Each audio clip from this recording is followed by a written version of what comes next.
பேசக்கூடிய சிறப்பு விருந்தினர், நாம் அனைவரும் அறிந்த நாடறிந்த ஒரு பேச்சாளர். ஒவ்வொரு நாளையும் இந்த நாள் இனிய நாள் என தொலைக்காட்சி மூலம் உலகெங்கும் உள்ள மக்களின் தினத்தை இனிமையாக்கியவர், எழுத்தாளர். அச்சம் தவறு அர்த்தமுள்ள வாழ்வு, ஊருக்கு நல்லது சொல்வேன், எது தர்மம் என 30க்கும் மேற்பட்ட நூல்களை வெளியிட்டுள்ளார். தெளியாத மனமும் தெளிவு பெறும் அளவிற்கான நீரோடை போன்ற அவரின் பேச்சை இங்கு ரசிக்காதவர்கள் குறைவு என்றுதான் சொல்ல வேண்டும். நானலம் எனும் நலனுடைமை அந்நலம் யானலத்து உள்ளத்தும் அன்று என்று திருவள்ளுவர் சொல்வது போல் செல்வங்களில் எல்லாம் சிறந்த செல்வமாகிய சொல்வன்மை திறப்பட கையாளும் சொல்வேந்தர் ஐயா சுகிசிவம் ஐயா அவர்களை சிறப்புரையாற்ற வருமாறு அன்புடன் கேட்டுக்கொள்கிறோம்.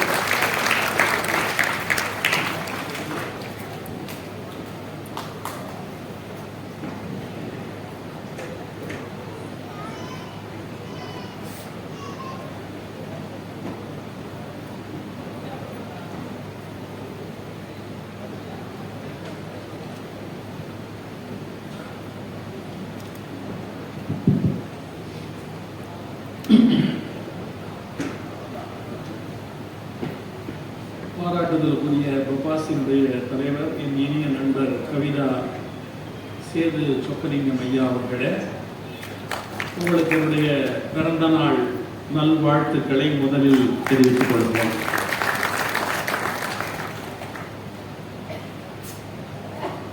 இந்த விழாவில் வருகை தந்திருக்கிற பெருமதிப்பிற்குரிய என்னுடைய இனிய நண்பர், நல்ல எழுத்தாளர், பேச்சாளர், வாழ்க்கை ஒரு பயணம் என்பதையும் பயணமே ஒரு வாழ்க்கை என்பதையும் அனுபவித்து வருகிற தோழர் எஸ் ராமகிருஷ்ணன் ஐயா அவர்களையும்,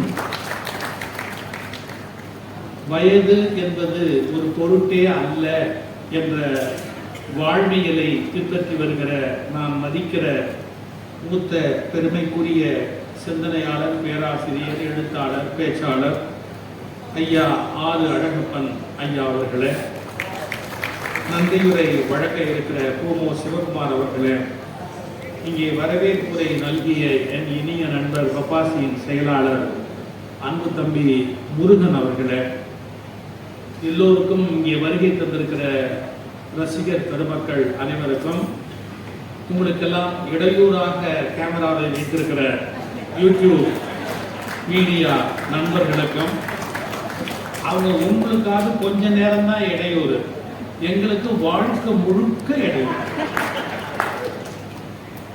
அவங்க அதை வெட்டி ஒட்டி ஒரு கெட்ட வார்த்தையை தலைப்பா போட்டு, ஐயோ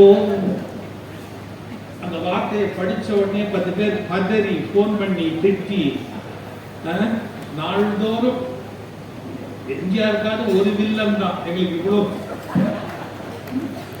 விளையாட்டு சொன்ன இனிய நண்பர்கள், ஊடக நண்பர்களுக்கும் வருகை தந்திருக்கிற அத்துணை பெருமக்களுக்கும் என்னுடைய அன்பான வணக்கங்கள்.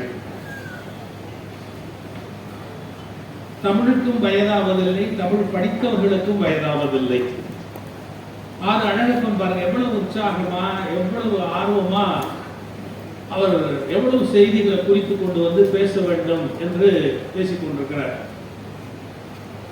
நான் ஆரம்பத்தில் ராமலிங்கர் பணிமன்றம் என்ற அருட்செல்வர் பொள்ளாச்சி மகாலிங்கம் ஐயா அவர்கள் அமைத்திருந்த அமைப்பிலே கல்லூரி படிக்கிற காலத்திலே மேடையிலே கொஞ்சம் பணிகள் எல்லாம் செய்வோம். டாக்டர் அவ்வை நடராஜன் எங்களை அதற்கெல்லாம் பழக்கினார்.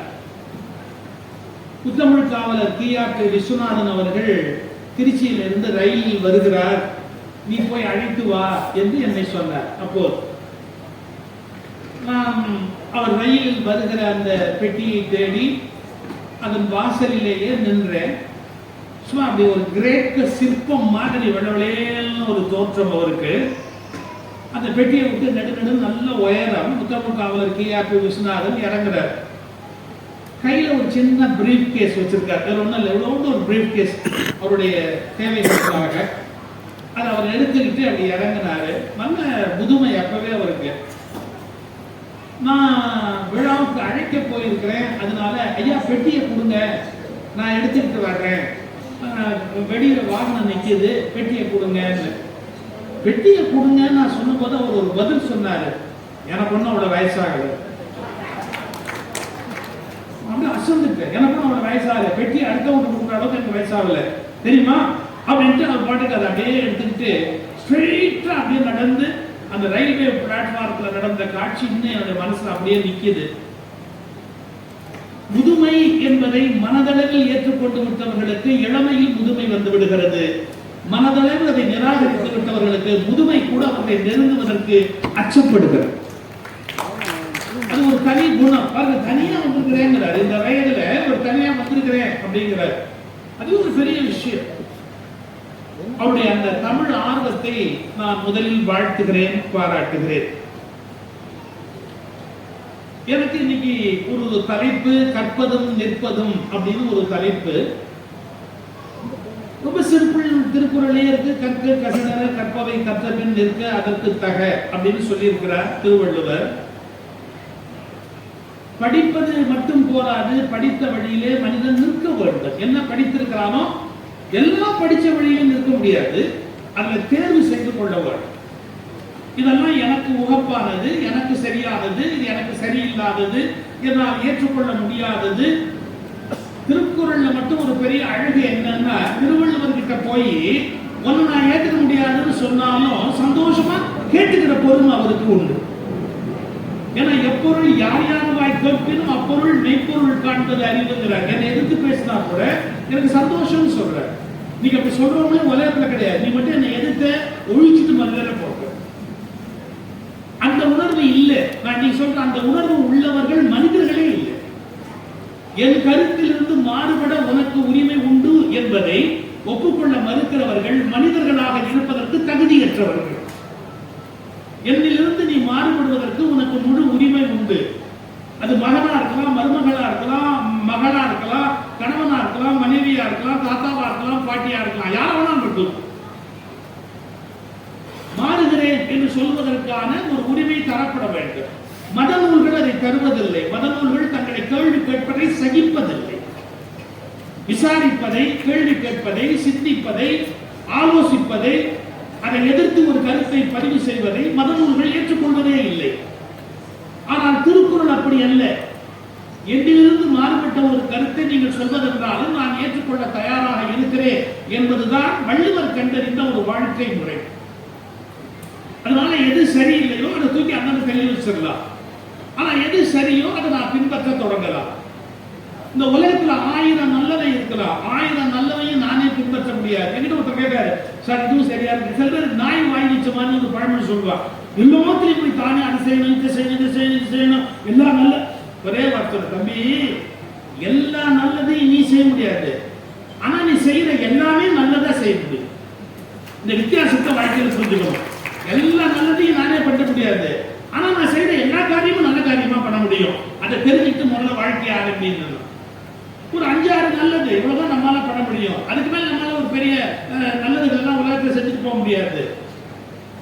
அது மாதிரி திருவள்ளுவர் சொல்வதில் ஏற்பதை ஏற்கலாம், ஏற்க மறுப்பதை நீங்க மறுக்கலாம். நிற்க அப்படின்னு ஒரு எல்லை கொடுக்குறாரு. புத்தக கண்காட்சியில் அந்த தலைப்பு நான் வச்சிருக்கிறேன் எதுக்காக அப்படின்னா, சார் இந்த உலகத்துல ரொம்ப சிம்பிளா புத்தகத்தை சப்போர்ட் பண்ணி ஒரே வரியில ஏன் புத்தகம் படிக்கணும் அப்படிங்கிறதுக்கு விளக்கம் சொன்னவர் திருவள்ளுவர். எப்படி ஒரு கேள்வி கேட்கிறா, சார் மனுஷனுக்கும் விலங்குக்கு என்ன வித்தியாசம் அப்படின்னு கேட்கிறோம்.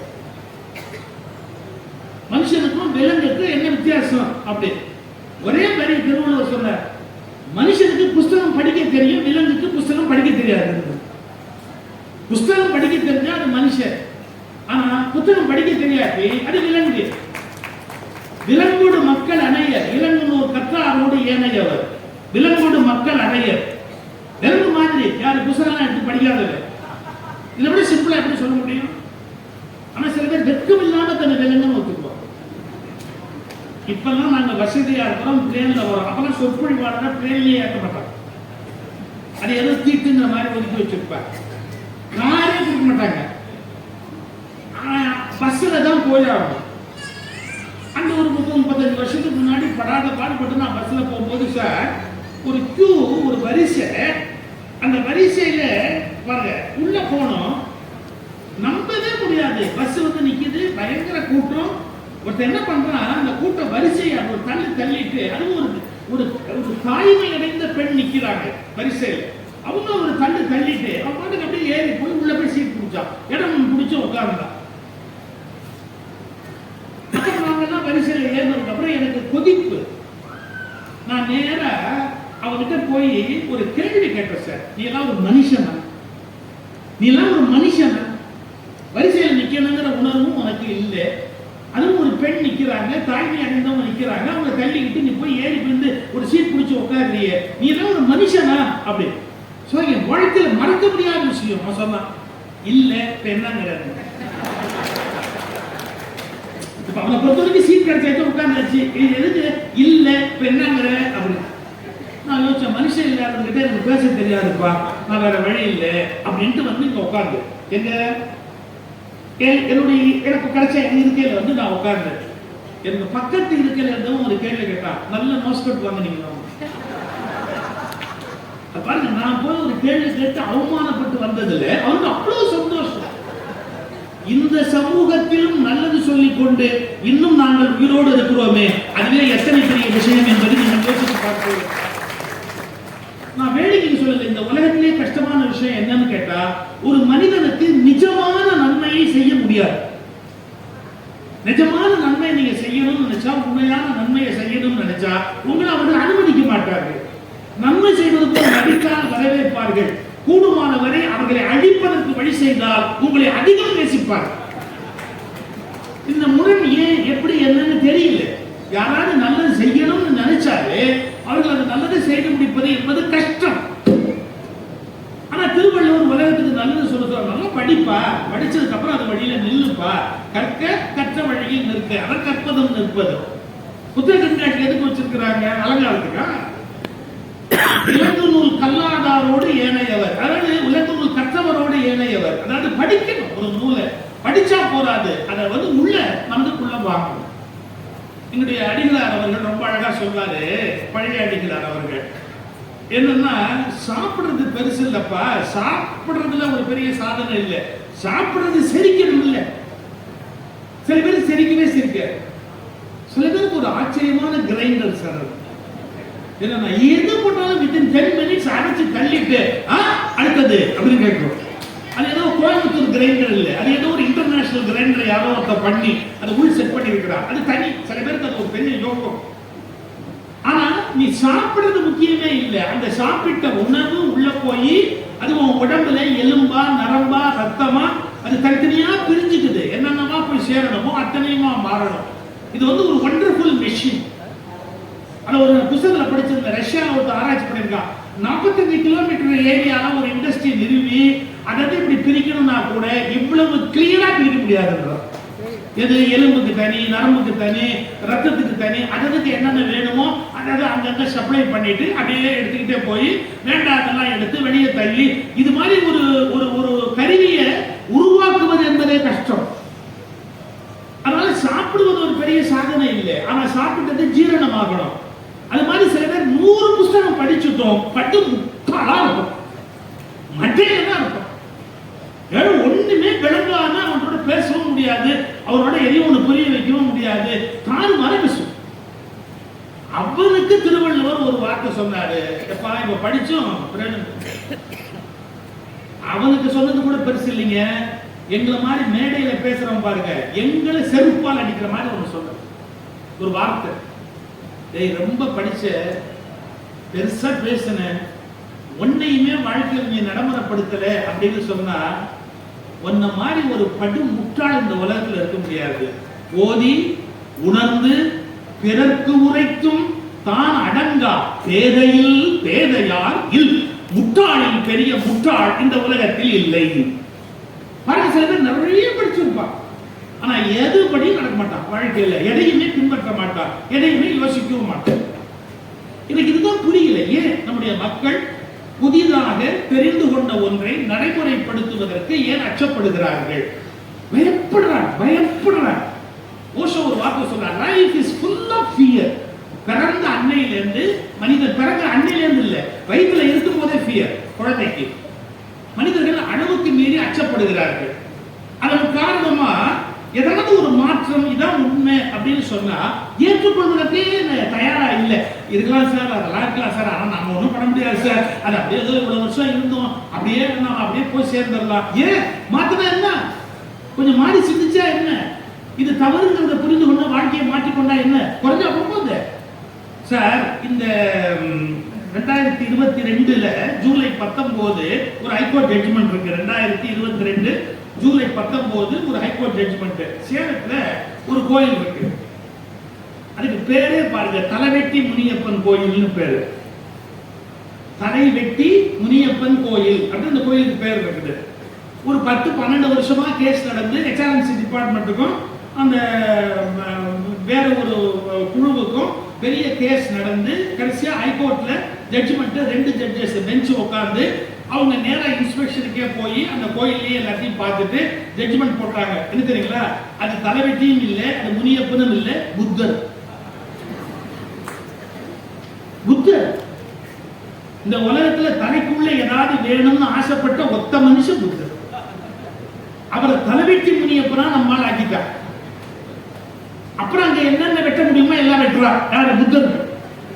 2 ஹைகோர்ட் ஜட்ஜஸ் ஸ்ட்ரைட்டா போய் ஸ்பாட்ல இன்ஸ்பெக்ட் பண்ணிட்டு அப்புறமா ஆர்குமெண்ட்ஸையும் வச்சு அவங்க ஜட்ஜ்மெண்ட் போடுறாங்க. என்ன, இது புத்தர், புத்தர் சிலை, எனவே நீங்க மரியாதையா பௌத்த நிறுவனத்துக்கு கையில கொடுத்துடுங்க, இல்ல நீங்க இந்து மரபின்படி இந்த கோயில பூஜை பண்ணக்கூடாது அப்படின்னு ஜட்ஜ்மெண்ட் போட்டாச்சு. பேசாம கொடுத்துட வேண்டியது. நம்மளால அதுக்கும் தலைப்பா வெட்டி அதுக்கு மேல என்ன பண்ண முடியுமோ அத்தனையும் பண்ணி முடியாது பட. நீ என்ன பெரிய ஹைகோர்ட்ல உங்க சொன்னாப்ல கேட்கணுமா, நாங்க சுப்ரீம் கோர்ட் சொன்னாலே கேட்க மாட்டோம், அப்புறம் ஹைகோர்ட் சொன்னா எப்படி கேட்போம் அப்படின்னு கடைசியா அவங்க கெஞ்சி, அந்த பௌத்த அமைப்பு கெஞ்சி பௌர்ணமியாவது எங்களுக்கு ஒழுங்குதான். ஏன்னா புத்தருக்கு எல்லாமே பௌர்ணமி, வாழ்க்கையில எல்லாமே பௌர்ணமியில் தான் நடந்தது அவருக்கு வரிசையா. அதனால பௌர்ணமி ரொம்ப விசேஷமான ஒரு இதா கருதுவார்கள் பௌத்த மரபினர்கள். அவங்க கேட்கிறாங்க, பௌர்ணமி எங்களுக்கு விடுன்னு. கடைசியா கோர்ட்ல இருந்து ஆர்டர் போட்டாங்க, பௌர்ணமிக்கு முதல் நாள் இரவு அவங்க கிட்ட ஒப்படைச்சோம், அவங்க அந்த பூஜையை பண்ணுவாங்க. அப்புறமா முடிஞ்சு இரவுக்கு மேலதான் அந்த கோயில் அவங்க கிட்ட ஒப்படைப்பாங்க. அது வரைக்கும் நீங்க யாரும் அவங்க ஒன்றும் தொந்தரவு பண்ணக்கூடாதுன்னு. நம்மளால என்ன பண்ணா, முதல் நாள் கோயிலுக்கு போனாங்க, கோயிலை விட்டு வெளியே போகணும், ராத்திரி முழுக்க அங்க உட்காந்துருப்பேன். அவங்க உள்ள வர முடியாது, இல்ல ராத்திரி உள்ள வரக்கூடாது, ராத்திரி 12 மணிக்கு அப்படின்னு உள்ள உட்கார்ந்துக்கிட்டு அவங்களே ஏற்கனவே பௌத்தர்கள், அடிக்கடியிலே இறக்க முடியாது, அவங்க உள்ளேயே விடல. கடைசி வரைக்கும் ஆக முடியவே இல்லை. இன்னைய வரைக்கும் ஹைகோர்ட்டோடைய ஆர்டரை எக்ஸிக்யூட் பண்ணவே முடியல அந்த இடத்துக்குள்ள. எத்தனை வருஷம் ஆச்சு? 2022 ஜட்ஜ்மெண்ட்.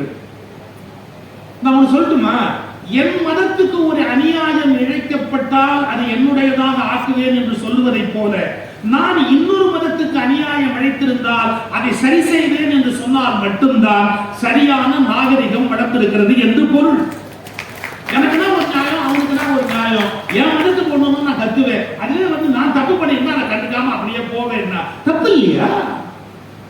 அதை யாரும் கேள்வி கேட்க மாட்டாங்களா, யோசிக்க மாட்டாங்களா? இந்த எண்ணம் வரும், என் மதம்னா எல்லாமே கரெக்ட், ஆனா அடுத்த மதத்துக்கு நான் அநியாயம் பண்ணிருந்தேன் அப்படின்னு சொன்னா என்னை திருத்திக்கவே மாட்டேன் அப்படின்னா அது எந்த வாயோட நியாயமா என்ன முடியும்? இன்னொரு மதங்களை குறை சொல்றதுக்காக விமர்சனம் பண்றதுக்காக சொல்லல. ஸ்ரீரங்கம் கோயில் திருப்பணியை திருமங்கையாழ்வார் பண்ணாரு, கரெக்ட். நாகப்பட்டினத்தில் இருக்கிற புத்தர் தங்க சிலைய அவர் திருடிட்டு வந்து தானே பண்ணாரு. நாகப்பட்டினத்துல இருந்த புத்த விகாரத்துல இருக்கிற புத்தருடைய தங்க விக்கிரகத்தை திருடிட்டு வந்து திருடலாமா? அதை எந்த கடவுள் பேரால சொன்னாலும் திருட்டு நியாயமாயிடுமா? நம்ம அதெல்லாம் யோசிக்கிறது இல்லை மனசா. இதுதான் எனக்கு வருத்தம். நிறைய படிக்கிறாங்க, ஆனா தன்னை திருத்திக்க மாட்டேங்கிறாங்க, அட்டமெண்டா நிக்கிறாங்க, ஃபனட்டிக்கா நிக்கிறாங்க, நான் சொன்னதே சரி அப்படின்னு பேசுறாங்க. நான் ஒரு மதத்து மேல மட்டுமே ஒரு விமர்சனம் வைக்கிறேன்னு பொருள் அல்ல. இஸ்லாத்திலும் எனக்கு உடன்பாடு இல்லாத எவ்வளவோ கருத்து உண்டு, கிறிஸ்துவத்திலும் எனக்கு உடன்பாடு இல்லாத எவ்வளவோ கருத்துக்கள் உண்டு. அதில் நான் படிக்கிற போது சிந்திக்கிற போது என்னால் ஏற்றுக்கொள்ள முடியாத கருத்துக்கள் கிறிஸ்துவத்திலும் உண்டு, இஸ்லாத்திலும் உண்டு. ஆனால் நான் ஒன்றில் தெளிவாக இருக்கிறேன், அவற்றை விமர்சிக்கிற உரிமை எனக்கு இல்லை. அது அடுத்த வீட்டு விஷயம். அடுத்த வீட்டு விஷயத்தில் நான் தேவையானால் இனிப்பு வாங்கி கொடுக்க முடியுமே ஒழிய அவர்கள் வீட்டுக்குள் போய் சண்டை போட முடியாது. அதில் அவர்களில் யார் சரியான அறிவாளிகளோ அவர்கள் சண்டையை போட்டுக் கொள்ள வேண்டும். நான் போய் இதில் தலையிட முடியாது. ஆனால் என்னுடைய வீட்டில் ஒரு பிரச்சனை வருகிற போது அதில் நான் தலையிடுவது என்பது தவிர்க்க முடியாது. இந்த உணர்வு நமக்கு வரல. நான் மட்டும் சார் சுதந்திரத்தை பத்தி ஒரு டெஃபினிஷன் நான் சுதந்திர தின விழாவில் பேசும்போது ஜிடிவில சொன்னேன்.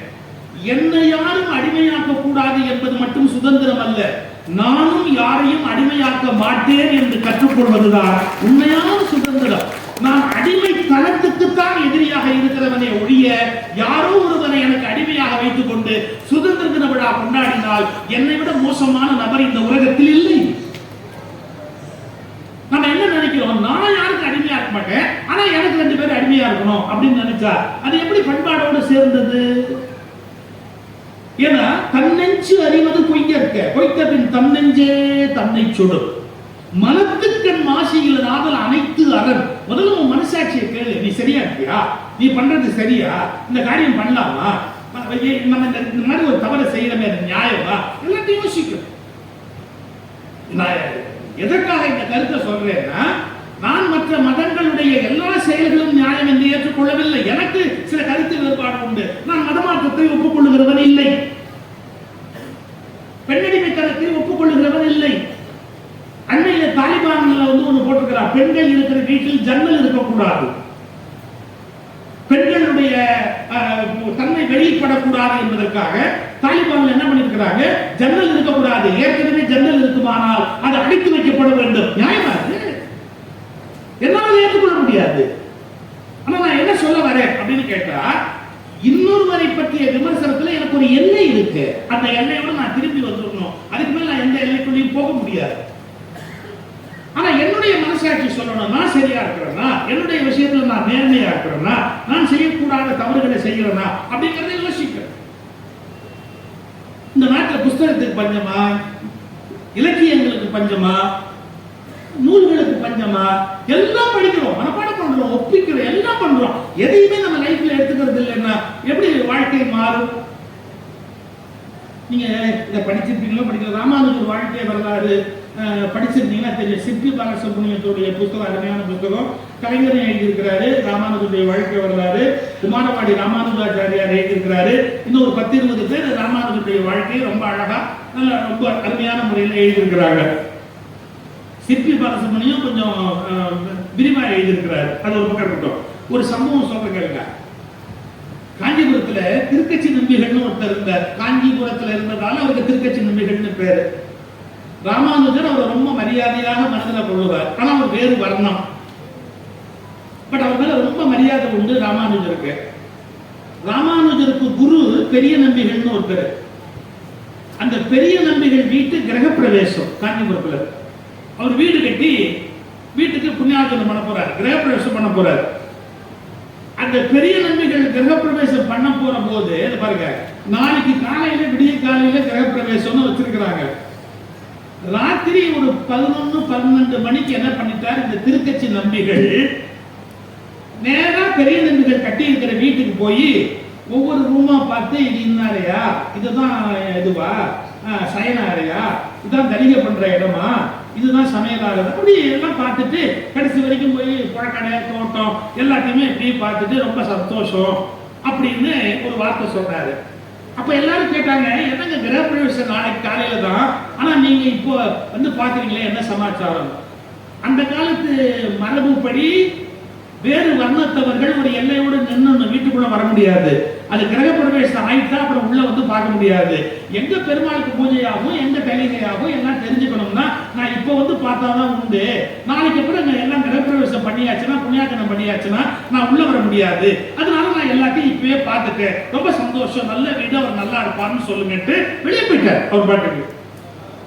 உடனே ஓடி போய் ராமானுஜத்தை சொல்றாங்க இந்த சமாச்சாரத்தை, இந்த மாதிரி திருக்கச்சிலிருந்து வந்துட்டாரு, எல்லாம் ரூமுக்குள்ளேயும் போயிட்டு போனாரு, அந்த சமயக்கட்டு வரைக்கும் போனாரு, கொடக்கடை வரைக்கும் போனாரு, தோட்டத்து வரைக்கும் போனாரு. அப்படி டக்குனு ராமானுஜர் சொன்னார், நாளை காலை கிரக பிரவேசம் நிறுத்தப்பட்டது. பெரிய நம்பிகள் முதல்ல பெரிய நம்பிக்கை போய் சொல்றாங்க, இது மாதிரி உங்க வீட்டுக்குள்ள பூந்தாரு, இங்கெல்லாம் பார்த்தாரு, அங்கெல்லாம் பார்த்தாரு, அவர் இது வரைக்கும் போனாரு அப்படின்னு பெரிய நம்பிக்கை சொன்னாரு. நாளை காலை கிரக பிரவேசம் நிறுத்தப்பட்டது அப்படின்றாரு. நிறுத்தப்பட்டது. அதை முடியாது ராமானுஜத்தை சொல்றாங்க, இந்த மாதிரி நிறுத்தப்பட்டது பெரிய நம்பிக்கை சொன்னார். கரெக்ட். திருக்கச்சி உள்ள போயிட்டாருல்ல, ஆமா நாளை காலை கிரகப்பிரவேசம் நிறுத்தப்பட்டது. யாருக்கும் ஒண்ணும் புரியல. அப்ப என்னங்க அர்த்தம்? அவர் உள்ள விடக்கூடாதா என்ன? நீங்க ராமானுஜருடைய ஸ்டேட்மெண்ட் கேட்கணும். இல்லை, மிக உத்தமனான திருக்கட்சி நம்பியின் பாதம் பட்ட இடத்தை நாம் வேறு மந்திரங்கள் சொல்லி கெடுத்து விடக் கூடாது. அவர் பாதம் பட்ட இடத்தை எதுவும் செய்து விடாது. இதற்கு மேல் ஒரு புண்ணியமை அங்கு ஏற்படுத்த முடியாது. இதற்கு மேல் ஒரு தூய்மையை இன்னொருவர் ஏற்படுத்த முடியாது. தூய்மையே வடிவமானவர் திருக்கட்சி. அவர் பாடப்பட்ட இடத்தை நீங்கள் தேவையற்ற உங்களுடைய நுழைவின் மூலமாக கெடுத்து விடாதீர்கள். கிரகப்பிரவேசம் முடிந்து விட்டது. இலக்கியத்தில் இருக்குல்ல, ராமானுஜர் வாழ்க்கையில் இருக்குல்ல, எல்லாருடைய வாழ்க்கையில் இருக்கிற என்ன?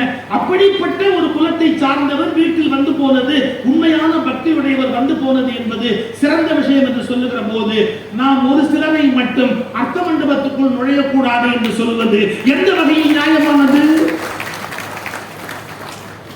பிரபந்தத்துக்கு இசையமைக்கக்கூடிய சக்தி உடைய ஒரு மிகப்பெரிய இசை ஞானி இந்த மண்டபத்தை தாண்டி வர முடியாது, அந்த மண்டபத்தை தாண்டி வர முடியாது என்றால் கற்ற வழியில் நாம் நிற்பதில்லை, பிறரை வெளியில் நிறுத்துகிறோம். அது இன்னும் அவமானகரமாக. நான் ஏன் இவ்வளவு கோவப்படுறேன் அப்படின்னு பல பேர் கேட்கிறாங்க. சார், இன்னைக்கு என்ன சொல்றாங்க, இந்து மதம் அப்படியே கீழே போயிடுச்சு, மற்ற மதங்கள்லாம் மத மாற்றத்தாலையும் வன்முறையினாலும் வளர்ந்துகிட்டே வருது அப்படின்னு ஒரு சார்ஜ் சொல்றாங்க. ஒரு நிமிஷம். இந்த மதத்துல ஃபார்வர்ட் இருந்தாங்க, ஓபிசி இருந்தாங்க, ஷெட்யூல்டு காஸ்ட் இருந்தாங்க, எல்லாருமே இருந்தாங்க. முதல்ல யார் வெளியே நிறுத்துறது? சார், நம்ம வெளியில நிறுத்தி வச்சா எவனும் கூட்டிட்டு போக மாட்டாங்க. நீயும் உள்ள விட மாட்ட, இன்னொருத்தரும் கூட்டிட்டு போக கூடாது, நீயும் மதிக்க மாட்ட, இன்னொருத்தரும் மதிக்க கூடாது அப்படின்னா how can we can tolerate this cruelty? நீயும் மதிக்க மாட்ட, அடுத்தவனையும் மதிக்க விட மாட்ட அப்படின்னா இந்த கொடுமையை சகிச்சுக்க முடியாது. அப்ப நம்ம ராமானுஜர் வழியில் நின்றோமா? இவ்வளவுதான் என்னுடைய கேள்வி. ராமானுஜருக்கு சிலை வைக்கிறோம். அந்த சிலைக்கு என்ன பேர் தெரியுமா? தி ஸ்டாச்சு ஆஃப் ஈக்குவாலிட்டி. எப்படி? தி ஸ்டாச்சு ஆஃப் ஈக்குவாலிட்டி. சமத்துவத்தின் சிலை. சமத்துவத்தின் நிலை, சமத்துவத்தின் சிலை சரி, சமத்துவத்தின் நிலை, சமத்துவத்தின் சிலை வைத்தால் போதாது, அதை தலை வைப்பதற்கு நம்முடைய சமய குருமார்கள் பழக வேண்டும். இன்னொரு மனிதனை, ஒரு வார்த்தை சார் பாரதி வரியில ரொம்ப பிடிச்ச வரி, மனிதர் நோக மனிதர் பார்க்கும் வழக்கம் இனி உண்டோ? இப்படி பார்க்காதேங்கிற, நோகிற மாதிரி பார்க்காதேங்கிற.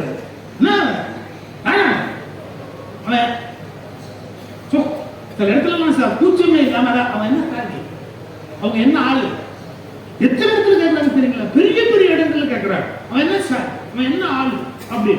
எனக்கு ரொம்ப அதிசயமா இருக்கு, என்ன பழக்கம் இது அப்படின்னு. பாரதி மனிதர் நோக மனிதர் பார்க்கும் வழக்கம் இனி உண்டோன்னு கேட்கிறார். எவ்வளவு பெரிய விஷயம். அவனை ஏகத்தாளமா பார்க்காத, தாழ்வா பார்க்காத, குறவா பார்க்காத, என்ன அப்படின்னு கீழ் நோக்கி அவனை கீழே பார்க்காத. மனிதர் அப்படி பார்த்தா தாங்க முடியாது. மனிதர் நோக மனிதர் பார்க்கும். ஒரு அருமையான சூஃபி கதை. ஒரு சூஃபி ஞானி நல்ல ட்ரெஸ் பண்ணுவார். சூஃபீஸ்ல வந்து சில பேர் ஒவ்வொரு மொத்தம் அவங்க சௌரியப்படி இருப்பாங்க. ஒருத்தர் ஜப்பாதி வித்தவர் இருக்கிறாரு, இசை பாடினவர் இருக்காரு. சூஃபீஸ் வந்து நம்முடைய சித்தர்கள் மாதிரி வித்தியாசமானவங்க. ரொம்ப நல்ல உடை உடுத்துவர். உங்களுக்கு சரியா புரிஞ்சுக்கணும்னா எப்படி இந்த ஓஷோ காஸ்ட்லியா ஒரு ட்ரெஸ் போடுவாரோ அது மாதிரி, இல்ல ஓஷோக்கு அப்புறம் நம்ம நித்யானந்தா ட்ரெஸ் பண்ணுவாரோ அது மாதிரி. அவர் கோல்டுலயே பண்ணுவாரு. இவர் கொஞ்சம் வேற மாதிரியான ட்ரெஸ் எல்லாம் பண்ணுவார். இந்த சூஃபி ஞானி நல்ல ட்ரெஸ் பண்ணிட்டு பாருங்க. அப்படி போகும்போது ஒரு நாய் படுத்துருது, ஒரு தெரு நாய் படுத்துருது. அந்த தெரு நாயை பார்த்த உடனே அவர் ஒரு அருவருப்பா ஒரு அலட்சியமா அந்த நாயை எப்படி பார்த்துட்டு, இது பாருங்க இந்த துணி பற்றக்கூடாதுன்னு தன்னுடைய துணியை அப்படி உயர்த்தி பிடிச்சிக்கிட்டு அந்த நாய் மேல பற்றக்கூடாதுன்னு ஒரு அருவருப்பா ஒரு பார்வை பார்த்துட்டு அந்த முகம் போனார். பட்டுன்னு அந்த நாய் கூப்பிடுது, 1 minute. நாய் எல்லாம் பேசுமாலாம் கேட்காது, பேசுறதெல்லாம் நாயான்னு கேட்காது. கதை தானே. நாய் பேசிச்சு. என்ன கேட்டது தெரியுங்களா? 1 minute. ஒரு பார்வை பார்த்து அதுக்கு என்ன அர்த்தம்? இப்படி ஒரு அருவருப்பா ஒரு பார்வை பார்த்து அதுக்கு என்ன அர்த்தம்? ஒருவேளை என் மேல உன் துணி பற்றிட்டா உனக்கு அது தீட்டாயிடும், அழுக்காயிடும், அசிங்கமாயிடும், என்னமோ ஒன்று ஆயிடும். ஏன் அது ஆகக்கூடாதுங்கிறதுக்காக துணியை வசதி பிடிச்சல. ஆமா, அதை எடுத்துட்டு போய் ஒரு பக்கெட் தண்ணியில போட்டு முக்கி எடுத்தா எல்லாமே போயிடுமே.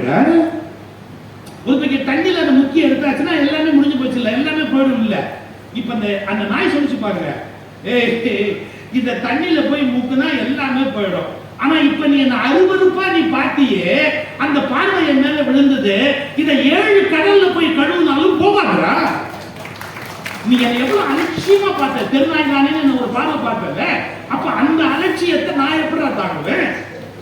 என்ன நீ எவ்வளவு மனிதர் நோக, மனிதர் பார்க்கும் என் உயிர் நோக நீ பாத்திய ஒரு பார்வை, என்ன இது ஒரு நாய் தானேன்னு பாத்திய, அதனால தாங்க முடியல. 7 கடல்ல போய் குடிச்சா கூட என்ன நீ பார்த்த பார்வையோட அழுத்து போகாது. டக்குனு அந்த ஞானி சரண்டர் ஆயிட்டார். நம்ம சித்தமழையா புத்தகம் தான் எழுதிருக்கிற, சேல் சொக்கலிங்கம் போட்டிருக்கிற சித்தமழையான்னு ஒரு புத்தகம், அதுல இந்த இன்சிடென்ட் எடுத்து போட்டிருக்காரு. மாணிக்கவாசகருடைய நாயேனி அப்படிங்கிறதுக்கு விளக்கம் எழுதும்போது இதை எழுதிருக்கிறார். ஒரு நிமிஷம் பாருங்க, அந்த நாய் சொன்ன உடனே இந்த ஞானி ஒரு நிமிஷம் அப்படியே சரண்டராகி, நான் தப்பு உன்னை நான் அப்படி பார்த்துக்க கூடாது அப்படின்னு சொல்லிட்டு அடுத்த வார்த்தை சொல்லிச்சு, இப்போ நீ எனக்கு அறிவுரை சொன்னேன்னா நான் இன்னும் கொஞ்சம் திருந்திடுவேன், நீ என்னோட குருவாகிற, எனக்கு குருவா இருந்து வழிகாட்டு.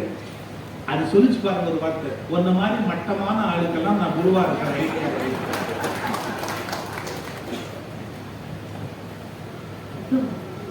நான் இறைவனை தொடரவேன், முறைப்படி தொடரவேன், ஆளுகளையும் தொடரவேன், எல்லாமே சரியா செய்யறவன். என்ன நீ கடவுள் நம்பிக்கையே இல்லாதவன். அந்த நாய் சொல்லுது, நீ எத்திஸ்ட், கடவுள் நம்பிக்கையே இல்லாதவன், நான் எப்படி உனக்கு குருவா இருக்க முடியும்? அவருக்கு அவமானம் தாங்க முடியல. நான் முறையா போய் தொழுகை எல்லாம் பண்றாளு, என்ன போய் நீ கடவுள் நம்பிக்கை இல்லாதவன்னு சொல்றீங்க. சொன்ன உடனே அந்த நாய் கேட்டுச்சு, இப்ப யாராவது சாப்பாடு போட்டாங்கன்னா நான் சாப்பிடுவேன், அடுத்த வேளை சாப்பாட்டுக்கு வேணும்னு எடுத்து உள்ள வச்சுக்குவேன். ஏன் எனக்கு தெளிவா தெரியும், அடுத்த வேளை எனக்கு உணவு வேணும்னா கண்டிப்பா கடவுள் கொடுப்பாரு, நான் தெளிவா இருக்கேன். அவர் கொடுக்கலன்னா அதுல ஏதோ நியாயம் இருக்கு அப்படின்னு நான் தெளிவா இருக்கேன். நீங்க அப்படி இல்லடா, மூட்டையில வச்சிருப்பீங்க, கிடங்குல வச்சிருப்பீங்க, அங்க வச்சிருப்பீங்க, இங்க வச்சிருப்பீங்க, எங்கெங்கயோ எதையோ வச்சிருப்பீங்க, என்னென்ன அநியாயம் பண்ண முடியுமோ அத்தனையும் பண்ணுவீங்க. உங்களை மாதிரி மோசமான ஒரு கடவுள் நம்பிக்கை இல்லாதவனுக்கு நான் எப்படி குருவா இருப்பேன்? நான் என்ன கட்டி வச்சிருக்கிறேன்னா எங்கேயாவது போய் வாங்கி எடுத்து வச்சுக்கிறதுக்கு? எவன் போனாலும் அங்கேயே திருந்து அப்படியே போயிட்டு இருக்கிற அந்த பக்குவம் உனக்கு இல்லையே. அப்ப என்ன அர்த்தம்? அந்த பாரதியோட வரியை ஒரு வினாடி தியானம் பண்ணுங்க. மோட்ச பாட்சியில சொல்ற அந்த வரியை தியானம் பண்ணுங்க. யார் ஒருவரையும் அவர்கள் மனம் நோகும்படியாக பேசக்கூடாது, பார்க்கக்கூடாது, நடத்தக்கூடாது. மனிதர் நோக மனிதர் பார்க்கும் வழக்கம் இனி உண்டோ? எக்காரணத்தை முன்னிட்டு நாம ஒருவர் நோகும்படியான ஒரு காரியத்தை செய்யக்கூடாது. எல்லாம் இலக்கியம் இருக்கு, எத்தனையோ விஷயம் இருக்கு, ஆனா அது நடைமுறைக்கு வரணுமே. அன்னையில வாலியோட ஒரு இன்டர்வியூ வந்து யூடியூப்ல பார்த்துட்டு இருந்த நம்முடைய கவிஞர் வாலியோடது. அவரை வந்து உடுமலை நாராயண கவி ஒரு தடவை நிறுத்தி கேட்டாரா, என்ன பாட்டு எழுதுற, நான் ஆணையிட்டால் அது நடந்து விட்டாலும் நீ பாட்டுக்கு எழுதுறிய, ஆணையினால என்ன அர்த்தம்? ஒரு அரசர் ஆணை போட்டாருனாலே நடந்து தானே ஆகணும். நான் ஆணையிட்டால் அது நடந்து விட்டால்னு போட்டிருக்கிறிய, சரியா எழுது, என்ன எழுதுற நீ அப்படின்னு. உடனே வாலி மெதுவாக கேட்டாரா, அதை விட்டுருங்க, வேற விஷயம் பேசுவோம். நீங்க எப்படி இருக்கீங்க, நல்லா இருக்கீங்களா, எல்லாம் பண்றீங்களா? ஆமா, உங்க பையன் என்ன பண்றாங்க? ஐயே, அதை பத்தி கேட்காத. ஏன் உருப்படுறவனா? நான் சொல்றதை என்னைக்கு கேட்டிருக்கிறேன்? ஒண்ணுமே நான் சொல்றதை கேட்டதே இல்லை. உருப்படுறாப்புல எனக்கு தெரியவே இல்லை. ஒரு நிமிஷம், நீங்க அப்பா தானே? ஆமா. நீங்க தானே பெற்றீங்க? ஆமா. அவனுக்கு ஆணையிடுற இடத்துல நீங்க தானே இருக்கிறீங்க? ஆமா. நீங்க என்னதான் சொன்னாலும் அவன் கேட்கல. ஆமா. நீங்க ஆணையிடுறீங்க, அது நடந்து விட்டால்தான் வாய்ப்பே இல்லை. ஏன்னா அவன் அதை கேட்கறதே இல்லை. நம்ம ஆணையிட்டா போறாதுங்க, அது நடக்கின்றாதான் வெற்றியா இருக்க முடியும். இந்த நாட்டில் எத்தனையோ சட்டங்கள் வந்து விட்டன, இன்னும் முழுமையான சமத்துவத்தை நம்மால் கொண்டு வர முடியவில்லை. எவ்வளவு ஹைகோர்ட் ஜட்ஜ்மெண்ட்ஸ் இருக்கு தெரியுங்களா? இப்போ அழகப்பன் சார் வருத்தப்பட்டாரு. என்ன தெரியல வருத்தப்பட்டாரு, தமிழ்ல வந்து வழிபாடு செய்யறதுக்கு நாங்க வந்து கோர்ட்ல கேஸ் போட்டாங்க, நான் ஆதரவா இந்த தமிழ் புத்தகத்தை கொடுத்தேன். 2 ஜட்ஜஸ் போட்ட ஜட்ஜ்மெண்ட் ஆர்டர் காப்பி நான் காட்டட்டுமா? புகழேந்தி கிருபாகரன் 2 ஜட்ஜஸ். புகழேந்தி கிருபாகரன் பெஞ்சில் வந்து ஆர்டர் இருக்கு, என்ன தமிழ்ல வழிபாடு செய்யலாம், குடும்பத்துக்கு கூட பண்ணலாம், அதை எப்படி செய்யணுங்கிறத பத்தி கவர்மெண்ட் வந்து கன்சிடர் பண்ணணும். அதுக்கு ஒரு குழு போட்டு ஆய்வு செய்து முறையா அதை ஒரு முறையாக்கி தமிழில் வழிபாடு குடமுழுக்கு செய்வதற்கான எல்லாமே அரசு பண்ணலாம்னு ஜட்ஜ்மெண்ட் இருக்குது. இம்ப்ளிமெண்டே பண்ண முடியாது.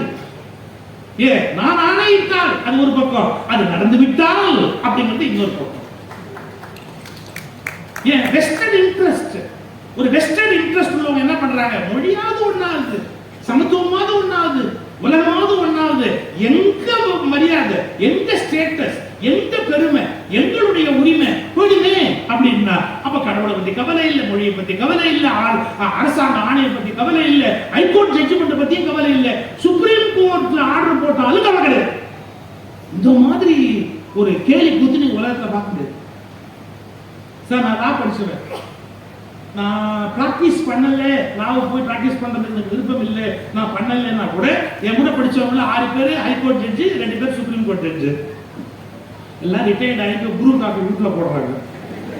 ரிட்டையர்ட் ஆனால் நாம தான் சார் ஒய்ஃபுக்கு காப்பி போட்டு கொடுக்கணும். அது வரைக்கும் அவளை வந்து எல்லாம் மிரட்டுவோம். ரிட்டையர்ட் ஆகிட்டா அவளுக்கு எதுக்கு முன்னே காலம்பரை எழுந்துச்சு நம்ம போட்டு பிடிக்கிறிய நீங்க காப்பி போட்டால் நல்லா இருக்காது வழி. நான் சும்மா விளையாட்டு சொன்னேன். என்ன அந்த மெசேஜ் என்ன அப்படின்னு கேட்டா, நீ சுப்ரீம் கோர்ட்ல சரி நான் அதையும் தெரிஞ்சுக்கிறதால சொல்றேன்.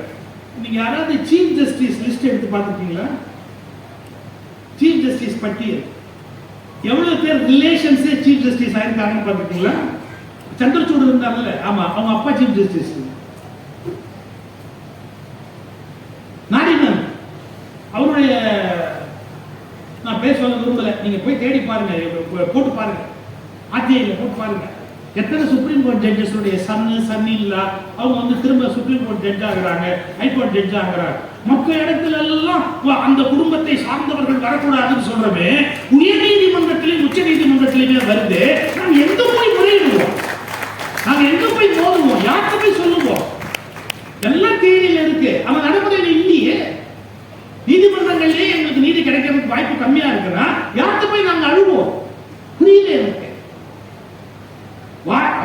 இப்பதான் சிஜே கண்ணா வந்ததுக்கு அப்புறம் அவர் சொல்றாரு, என்ன சொல்லிருக்காருன்னு கேட்டா, நெப்போட்டிசம் வந்து கோர்ட்ல ஜாஸ்தி ஆயிடுச்சு, வெளியில இருந்து ஜட்ஜஸ் நம்ம எடுக்கணும், கொஞ்சம் டிரான்ஸ்பரன்சி இருக்கணும் அப்படிங்கறத இவ்வளவு காலத்துக்கு பிறகு அவர் சிஜே கண்ணா பேசியிருக்காரு. அதுக்கான முயற்சியில இறங்கி இருக்கிறார். So sincerely appreciate. அந்த அந்த தன்னை பற்றிய ஒரு பரிசீலனையாக ஒரு வந்துருக்குது. நம்ம எனக்கு ரொம்ப பிடிச்ச சுப்ரீம் கோர்ட் ஜட்ஜ், ஏதாவது ஜட்ஜ்மெண்ட் எல்லாம் ரொம்ப நல்லா இருக்கும். நாகரத்னமா ரியலி வண்டர்ஃபுல் லேடி, ரொம்ப ஆழமான படிப்புடையவங்க, கொஞ்சம் நல்ல திங்கிங். நான் இல்லைன்னு சொல்லல, ஆனா அவங்களும் doctor of supreme court judge. நான் எதுக்கு சொல்ல வரேன்னா, எனக்கு ஒருத்தர் மேல மரியாதை உண்டுங்கிறதுக்காக இந்த கொஸ்டின் அப்படியே நிக்குது. அந்த பரம்பரையில அவங்க பிள்ளைங்க வரதுக்கான வாய்ப்பு அதிகமா இருக்கே ஒழிய வெளியில இருந்து ஒருத்தர் வரதுக்கான வாய்ப்பு இல்லைங்கிற, அது எப்படி நியாயமா இருக்க முடியும் அப்படிங்கிற கேள்வியை கேட்கிறேன். I respect all Supreme Court judges, that is different. Especially நாகரத்னமா பேச்ச ரொம்ப பிடிக்கும். வெரி ரெவல்யூஷனரி லேடி அவங்க, ரொம்ப துணிச்சலான ஒரு பெண்மணி. பட் என்ன இருந்தாலும் அவங்க அப்பா சுப்ரீம் கோர்ட் ஜட்ஜ் தான். நம்ம புரிஞ்சுக்கணும், நம்ம யாரை மதிச்சாலும் கூட அவங்க ஹெயில் ஃப்ரம் விச் ஃபேமிலிங்கிறதையும் நம்ம பார்க்கணும். அதெல்லாம் நம்ம யோசிக்க வேண்டிய விஷயம். அப்படிலாம் யாருமே திங்க் பண்றது இல்லை சார் இன்னைக்கு. அதெல்லாம் எனக்கு பெரிய வருத்தமா இருக்கு. நமக்கு வேண்டிய ஒருத்தர் கண்ணை முடிக்கணும். என்ன முடிக்கணும்? எனக்கு வேண்டிய ஆளப்பா, அதுக்கப்புறம் அது ஒண்ணுமே விமர்சிக்காத, அவன் நல்லவனோ கெட்டவனோ எதுவுமே நான் காதல வாங்க மாட்டேன் அப்படின்னு காதை பத்திக்கிட்டாலுங்க. எதுவா இருந்தாலும் அதுல என்னங்கிறத நம்ம பார்க்கறதுக்கு பழகணும். ஒரு கோணத்துல சொல்வதுன்னு சொன்னா, கற்கிற நூல்களை நடைமுறைப்படுத்துவது பற்றிய அக்கறை இன்றைக்கு மனித சமூகத்திலே மேலோங்கி வரும். எல்லாத்தையுமே அப்படியே நடைமுறைப்படுத்த முடியாது, ஆனால் சரியான செய்திகளையும் சிந்தனைகளையும் நாம் எப்படி வாழ்க்கையிலே நடைமுறைப்படுத்த முடியும் என்பதை பற்றிய ஒரு என்ன சொல்றது, ஒரு அரிச்சு உள்ளுக்குள்ளேருந்து அவர்களுக்குள்ள புறப்பட வேண்டிய அந்த தேட்டம், இது கண்டிப்பா நடக்கணுமே அப்படிங்கிறதுக்கான ஒரு ஆர்வம் அவர்களுக்கு வரணும். இந்த லீக்குவான் வந்து சென்னை உள்ளூர்லேயே எவ்வளோ நாள் இருக்கிறது, கொஞ்சம் வெளிநாடு போயிட்டு வருவோமே, நம்ம ஊரே எவ்வளோ நாள் பேசிக்கிட்டு இருக்கிறது. லீக்குவான் வந்து சிங்கப்பூரை மாற்றி அமைத்த ஒரு பெரிய சிற்பி, உங்களுக்கு தெரியும். அந்த லீக்குவான் வந்து ஒரு பேச்சு பேசியிருக்காரு. எப்பன்னா அந்த நாடு விடுதலை அடைகிற போது, விடுதலை இல்லை, ஆக்சுவலா மலேசியா துண்டிச்சு அவனை எட்டி உரைச்சாரு. அந்த நாடு ஒன்றும் விடுதலை அடையல. மலேசியா இனிமேல் நான் அவனை வச்சுக்க மாட்டேன் அப்படின்னு சிங்கப்பூரை கட் பண்ணி வெளியே தள்ளுறாங்க, கோவெளியில அப்படின்னு. அப்போ அவர் அழுதார். அந்த அழுத வீடியோலாம் என்ன இருக்கு, லீக்குவான் அப்ப அழகார் அப்படியே. ஆனா அப்புறம் ஒரு பேச்சு பேசுறாரு, அந்த நாட்டு மக்களுக்கு ஒரு பேச்சு பேசுறாரு, புதிய சிங்கப்பூரை அவர் கட்டி அமைக்கிறதுக்கு பேசுறாரு. அப்போ 3 பிரின்சிபிள், he laid 3 principles. என்ன 3, அது மூலமா சிங்கப்பூரை கட்டி அமைக்க முடியும் அப்படிங்கிறதுக்கு சொல்றாரு. என்ன சொல்றாரு, எல்லா சிங்கப்பூரர்களும் ஆங்கிலம் படித்தே தீர வேண்டும். எப்படி? எல்லா சிங்கப்பூரர்களும் ஆங்கிலம் படித்தே தீர வேண்டும். அடுத்தது சொல்றாரு, தாய்மொழி, தாய்மொழி பற்று, தாய் கலாச்சாரத்தில் பிடிப்பு, இவையெல்லாம் தேவை என்பதை நான் அறிவேன். அவர்கள் தாய்மொழி படிப்பதற்கு நான் குறுக்கே நிற்க விரும்பவில்லை. ஆனாலும் தாய்மொழியை படிக்கிற அவர்கள் கட்டாயமாக ஆங்கிலத்தை படித்தே தீர வேண்டும். நாளை இந்த சிங்கப்பூரை நான் ஒன்றாக வைத்திருக்க வேண்டும் என்றால் அதற்கு சரியான இணைப்பாக ஆங்கிலம் மட்டுமே நீடிக்க முடியும். அதனால் இந்த சிங்கப்பூர் மக்கள் எல்லோரும் கண்டிப்பாக ஆங்கிலம் படிக்க வேண்டும் அப்படின்னு ஒரு உத்தரவு, அவருடைய ஃபர்ஸ்ட் பாயிண்ட். நான் என்ன கேட்க வரேன், இங்க எல்லாம் தமிழ்நாட்டில் சில பேர் இப்ப புதுசா ஒன்று ஆரம்பிச்சிருக்கான். நாங்கெல்லாம் ஹிந்தி படிக்கணும்னு ஆசைப்பட்டோம், எங்களுக்கு ஹிந்தி படிக்க விடல. எங்களை மட்டும் ஹிந்தி படிக்க விடுனா நாங்க போய் வானத்துல போய் கொடி ஏற்றிருப்போம், நாங்க அப்படியே போய் என்னென்ன அற்புதம்லாம் பண்ண முடியுமோ அவ்வளவு அற்புதமும் பண்ணியிருப்போம். எங்க தலைமுறை 2 தலைமுறையை நாசமாக்கிட்டாங்க, ஹிந்தி படிக்க விடல அப்படின்னு. நான் கேட்கிறேன், வடக்கத்திக்காரங்க ஏன் இங்கிலீஷ் படிக்க சொல்லல? இங்கிலீஷ் படிக்கிற, நாங்க இங்கிலீஷ் படிக்கிறோம், நீங்க இங்கிலீஷ் படிக்கிறீங்க. அவங்க தாய்மொழி அவங்க படிக்கிற, தாய்மொழி படிங்க, இங்கிலீஷை படிங்க, தாய்மொழி படிங்க, இங்கிலீஷை படிங்க. இந்த நாட்டில் பிரச்சனையே கிடையாது, நமக்கு ஹிந்தி மேல வெறுப்பு கிடையாது. எவனோ ஒருத்த மட்டும் 2 மொழி படிப்பான், மற்றவன் 3 மொழி படிப்பானான்னு ஒரு கேள்வி இருக்கு. எனக்கு நீ கல்விக்கு சுமையேற்ற மாதிரி எனக்கு 3 ஏத்துவ, நீ மட்டும் 2, உன் தாய்மொழியில நீ படிச்சுட்டு மேல வருது ஈஸி உனக்கு, எனக்கு அது கஷ்டம். அப்ப நீ என்ன மட்டும் எப்பவுமே கஷ்டத்துல வச்சுக்குவா, நீ மட்டும் ஈஸியா உட்காருவியா? எல்லாத்துக்கும் நான் என்ன கேட்கிறேன், இந்தியா முழுக்க ஆங்கிலமே தொடர வேண்டியது தானே, அந்நிய மொழி. அதனால அப்ப எங்களுக்கு இந்தியா அந்நிய மொழி, ஆங்கில அந்நிய மொழி, எங்களுக்கு அந்நிய மொழி தானப்பா. அது நீங்க தாய்மொழியா இல்ல நீ சித்தியா பெரியம்மாவா? யோசிச்சு பாருங்க. நான் எல்லாரும் திங்க் பண்ண தவறிட்டோம். 2-3 தலைமுறையும் இந்தி படிக்க விடாமையே அப்படியே எல்லாரையும் கெடுத்துட்டாங்க. ஏன் அவன் இங்கிலீஷ் படிக்க வச்சிருக்கிறது, படிக்க வச்சிருக்கலாம், வரலையே. அங்க போய் பாருங்க, அப்ப தெரியும் அவங்களுக்கு. அவ பேசுற இங்கிலீஷை கேட்டு பாருங்க. தமிழை இங்கிலீஷ் பேசுற மாதிரி இந்த உலகத்துல எவனும் இங்கிலீஷ் பேச முடியாது. அவங்க ப்ரொனன்சியேஷனும் அவங்களுடைய கிராமரும் அவங்க பேசுற லட்சணமும் நீங்க பாத்தீங்கன்னா, அவனுக்கு இங்கிலீஷ் வரலங்கிறதுக்காக அவனுக்கு தெரிஞ்ச இந்திய நான் என் தலைவர் எடுத்துக்கணுமா? நான் தனியா படிப்பேன், எனக்கு பிடிச்சிருந்தா நான் காளிதாசன் படிக்கணுங்கிறதுக்காக ஹிந்தி படிப்பேன், அது ஏன் இஷ்டம், அது வேற விஷயம். ஃப்ரீவி, எனக்கு என்னோட சுதந்திரம் இருக்கு. ஆனா என் தலைமையில தூக்கி வைக்காது, நீ அதை கட்டாயமாக்காது, நான் படிப்பேன். 2க்கும் வித்தியாசம் இருக்குல்ல சார். ஒய்ஃபை கூட இப்போ விருப்பம் இல்லாம தொட்டா கற்பழிப்புட்டா. ஐயோ, இப்போ அவங்க பவர் ஜாஸ்தியாகிட்டே போகுது. நீ என்னைக்கெல்லாம் புருஷனை உள்ள வைக்க போறாங்களோ தெரியல, எதுக்கெல்லாம் உள்ள வைக்க போறாங்களோ தெரியல. இவர் சாம்பார் நல்லா இல்லைன்னு திட்டினார், 1 வாரம் உள்ள வச்சு அனுப்புங்க. இன்னும் அது மாதிரி கூட வரலாம், ஜாக்கிரதையா இருக்கும். எதுக்கு இருக்கும் நானே அதை ஒத்துக்கிறேன். எப்போ ஒரு பெண்ணுக்கு விருப்பம் இல்லையோ அவங்க நம்ம வற்புறுத்த கூடாது, எந்த விஷயத்துக்கு சரி. அதெல்லாம் ரொம்ப நியாயமா இருக்கும். பெண்ணுக்கான அந்த உரிமை, அவளை பற்றிய ஆடை, அவளை பற்றிய வாழ்க்கை, அவள் தன்னுடைய வாழ்வை பற்றிய எல்லா விஷயத்தையும் முடிவெடுக்கிற அதிகாரம் அவளுக்கு கண்டிப்பா இருக்கணும். அது நானும் 2வது கருத்துக்கு மனசுல இல்லை எனக்கு. ஆனா நான் என்ன சொல்ல வரேன், அவ்வளவு நம்ம யோசிக்கிறது இல்லை, அதே மாதிரி எல்லாத்தையும் யோசிக்கணும் இல்ல. லீக்குவான் சொன்ன முதல் பிரின்சிபிள் எல்லாரும் இங்கிலீஷ் படிங்க. அடுத்தது சார், அடுத்த வார்த்தை இந்த சிங்கப்பூரை உருவாக்குறதுக்காக intellectual import must be done. அது என்ன இன்டெலக்சுவல் இம்போர்ட்? உலகத்துல பல பகுதியில சயின்ஸ் வளர்ந்திருக்கு, சிந்தனை வளர்ந்துருக்கு, இன்ஜினியரிங் வளர்ந்துருக்கு, நிறைய பார்வை வளர்ந்துருக்குது. நம்ம வெக்கப்படாம என்ன பண்ணணும், நாங்கள் எங்கள் தாய்நாட்டிலேயே எல்லாத்தையும் வெட்டி பிரிப்போம்னு உட்கார்ந்து இருக்க கூடாது. இன்டலெக்சுவல் இம்போர்ட் முதல்ல அவனை கொண்டார். ஆனா லீக்வான் எவ்வளவு கெடுக்கிறார் தெரியுங்க. Let us start intellectual import now, then after 20 years we will start intellectual export.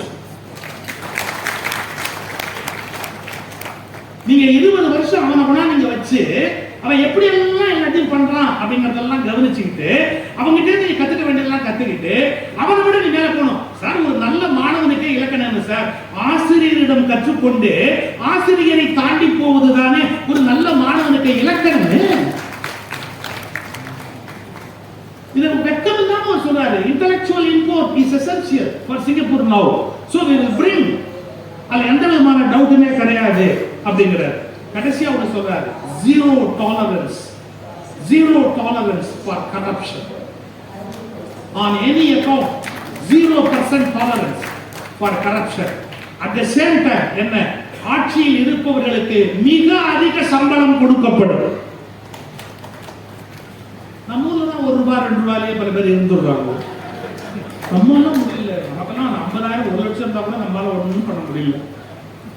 எப்படி சார், நீ இவ்வளவு பெரிய பவர்ல உட்கார்ந்து இருக்கிறவங்க குறைவா சம்பாதிச்சா வாழ முடியுமா?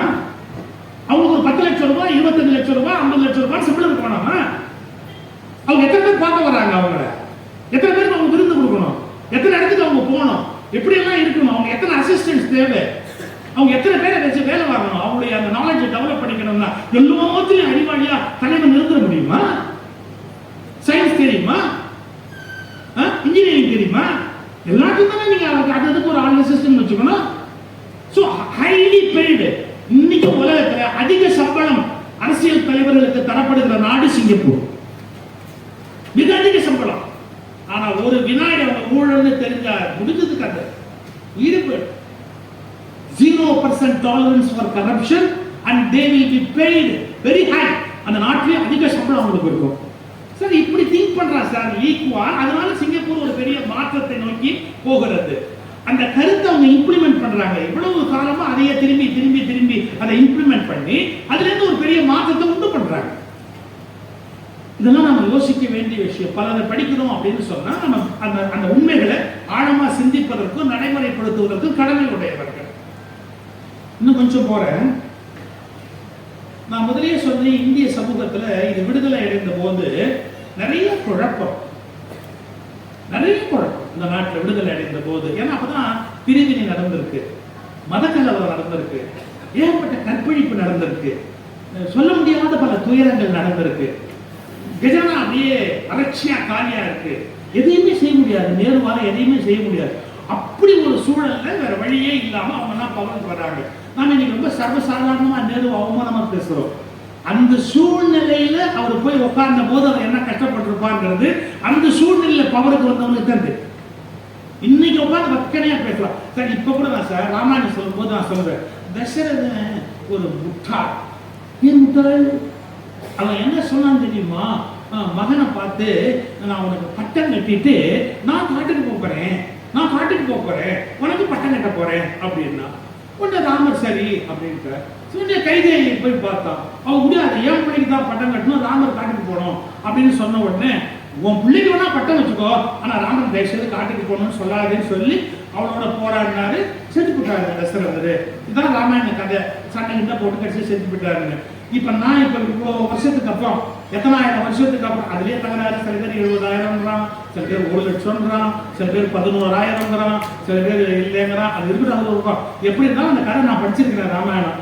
இப்ப பாருங்களேன், முதல்ல இந்த ஆள் என்ன சொன்னா, ராமனுக்கு பட்டம் கட்டி காட்டுக்கு போறாருன்னா, அடுத்தது கைதியிட்டு என்ன கேட்டான், பட்டம் வேணா கட்டு பரதனுக்கு ராமனை காட்டுக்கு அனுப்பாருன்னா. எவ்வளவு ஃபூல் பாருங்களேன்.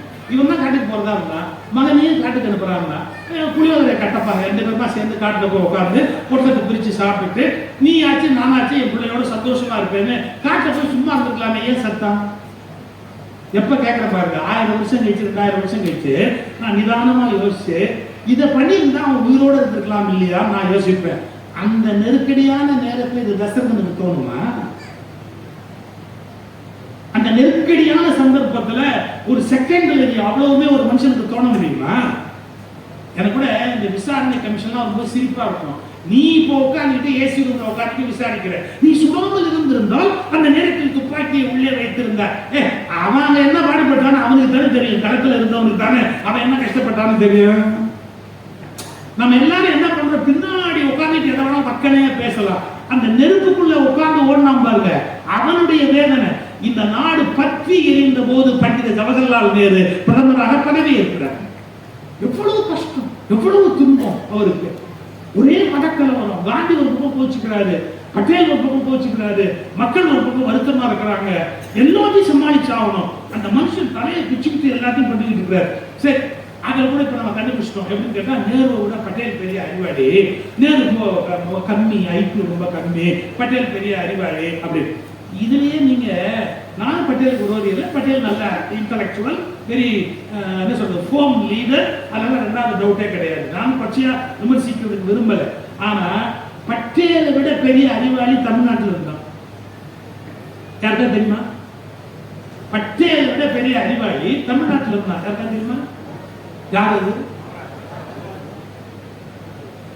சார்? இப்ப விகடன் புருஷர் போட்டிருக்காங்க ஓமந்தூராரை பத்தி, புத்தகத்தை வாங்கி படிங்க. எனக்கு ஒன்றும் கமிஷன் இல்லை. ஓமந்தூரார் எவ்வளவு பெரிய தலைவர். அவரு என்ன சொல்றாரு, ஹைதராபாத் பக்கத்துல தானே இருக்கு. அப்பெல்லாம் தான் உங்களுக்கு பெரிய ஏரியால ஓமந்தூரார் சொல்றாரு, நேரு சொல்றாரு, ஹைதராபாத்ல தப்பு நடக்குதுங்க. நேரு சொன்னார், என்ன நடக்குது? பாகிஸ்தான்ல இருந்து பிளேன் வருதுங்க, 5-6 பிளேன் ஆயுதங்களை கொண்டாந்து இருக்குதுங்க அப்படின்னு. நேரு சொன்னார், உங்களுக்கு என்ன என்ன பண்ண சொல்றீங்க?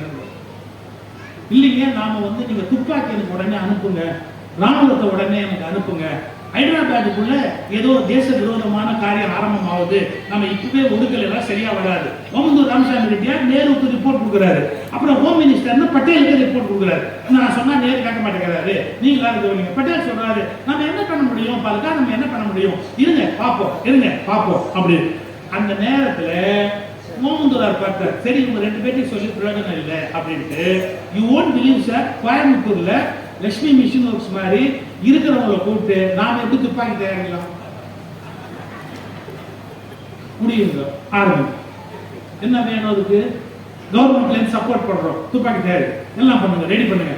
ஹைதராபாத் பிரச்சனை முத்தி நிஜாம வீழ்த்தணும் முடிவு பண்ற போது அதுக்கு பிளான் வேணும். 5 முனையிலிருந்து தாக்கணும் அப்படிங்கிற பிளான் ஓமந்தூர் ராமசாமி ரெட்டியார்ட்ட ரெடியா இருக்கு. 5 முனையிலிருந்து தாக்கணும் அப்படிங்கிற பிளான் அவருக்கு ரெடியா இருக்கு. இங்க இருந்து படை எப்படி போகணும் அப்படிங்கிற கணக்கு இருக்குது. அப்ப படையெல்லாம் கரெக்ட், அவங்க போய் தாக்குறதுக்கு ஆயுதங்கள் நம்ம கிட்ட இல்லையே அப்படின்னு போது சொன்னார், என்கிட்ட இருக்குது.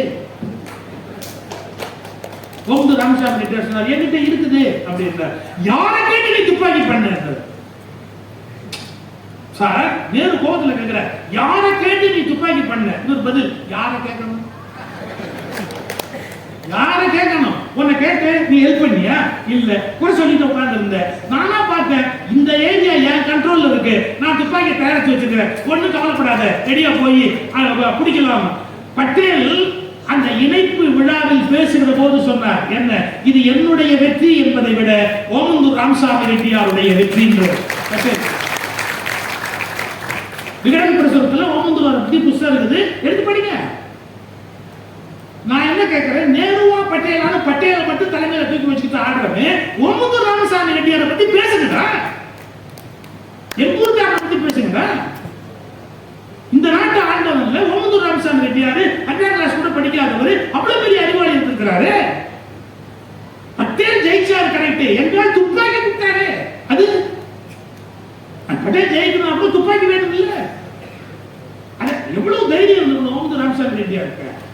இதெல்லாம் நம்ம புரிஞ்சுக்கணும். புத்தகங்களை படிக்கிற போது அதுல இருக்கிற அந்த உண்மைகளை நம்ம உள்வாங்கணும். சார், படிக்கும் போதே ஏற்கத்தக்கது எது, விளக்கத்தக்கது எது அப்படிங்கிற ஒரு தீர்மானத்தோட படிக்கணும். நமக்கு அந்த என்ன சொல்றது, வடிகட்டி ரொம்ப பெர்ஃபெக்டா இருக்கணும்.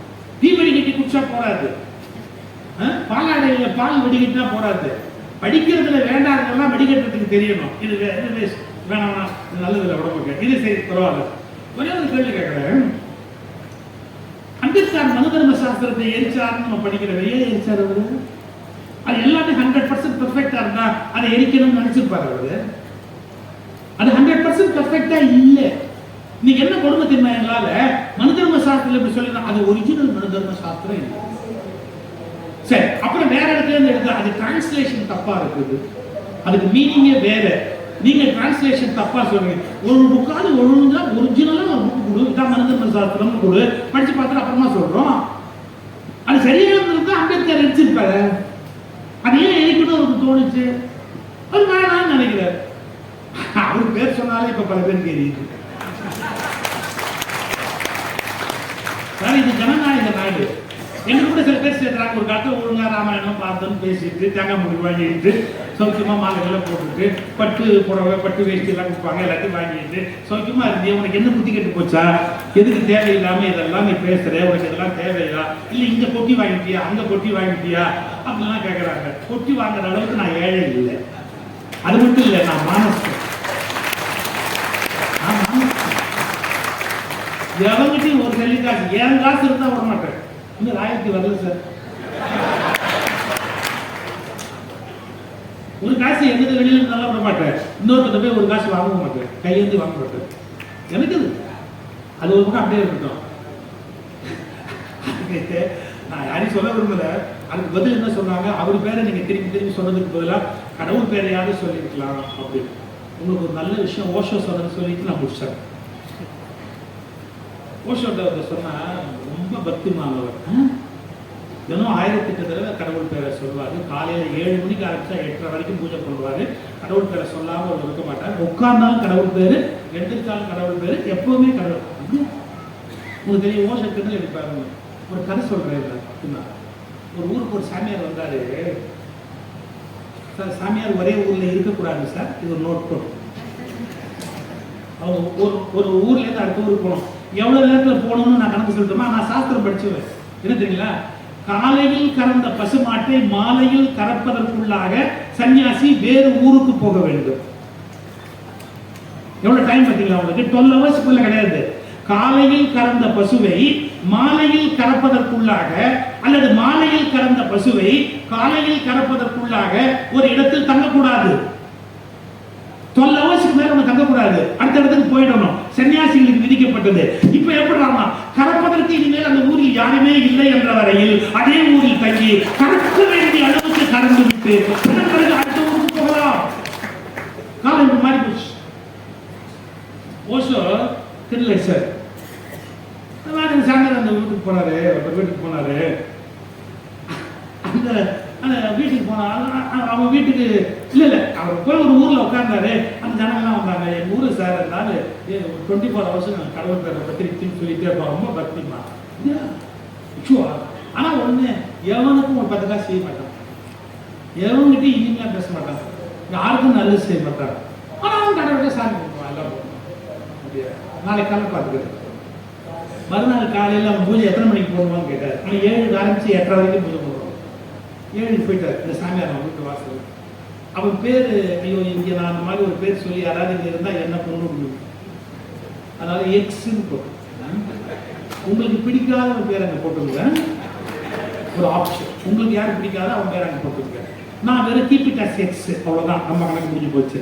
இந்த எக்ஸ் இருக்கா பார்த்தீங்களா, அந்த அவன் வாசலில் போய் நின்னாரு. அவங்க தான் பூஜை ஆரம்பிக்கிறாங்க. நீங்கள் மணியெல்லாம் அடிச்சு பூஜை ஆரம்பிச்சார். அவன் பேரை சொல்லி கூப்பிட ஆரம்பிச்சாரு. வச்சுங்க ஏபிசிடி. அது பிரச்சனை இல்லைல்ல, ஏபிசிடி அவனுக்கு பேர் சொல்லி கூப்பிடணும்ல. வாசலில் போய் நின்றுக்கிட்டு இப்போ எங்கள் வீட்டு வாசலில் வந்தால் சுகீஷ் தான் ஒருத்தர் கூப்பிடுவாரு, சார் இருக்காரான்னு.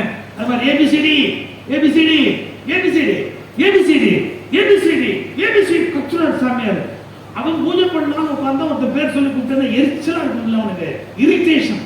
ஒரு 10 நிமிஷம் ஆச்சு பூஜை பண்ண முடியல, அவனால எந்திரிச்சு நேரம் வெளியே வந்தான். அறிவிட்டு அவனுக்கு நிம்மதியா பூஜை பண்ண முடியாது, சாமி கும்பிட முடியா, நீ இப்ப எப்ப பார்த்தாலும் நீ என் பேரை சொல்லி உயிர் எடுக்கிறியே ஏன் இப்படி? இதேதான் நீ மேல போனா அவர் கேட்பாரு.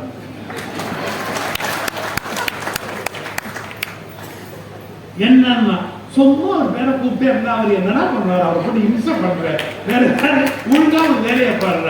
இந்த நாட்டில் வேலையை பார்க்க வேண்டியவர்கள் வேலை பார்க்க வேண்டும், வழிபாடு செய்ய வேண்டிய நேரத்தில் வழிபாடு செய்ய வேண்டும். அவரவருக்கு பிடித்த தலைவர் பெயரை சொல்லுகிற போது ஏன் கடவுள் பெயரை சொல்லியிருக்க கூடாது என்று கேட்பது ஒரு ஜனநாயக நாட்டில் சரியான அணுகுமுறையாக இருக்க முடியாது. தன் கொள்கையை இன்னொருவனுக்கு திணிப்பது என்பது தவறான ஜனநாயகம். சார் நான் சொன்னீங்களா, எனக்கு அரசியல் ஆர்வம் இல்லை, ஆனா என்ன சொல்லட்டுமா, ஜனநாயக நாட்டில் அரசியல் பற்றி சிந்திக்காமல் யாராலும் இருக்க முடிவதில்லை.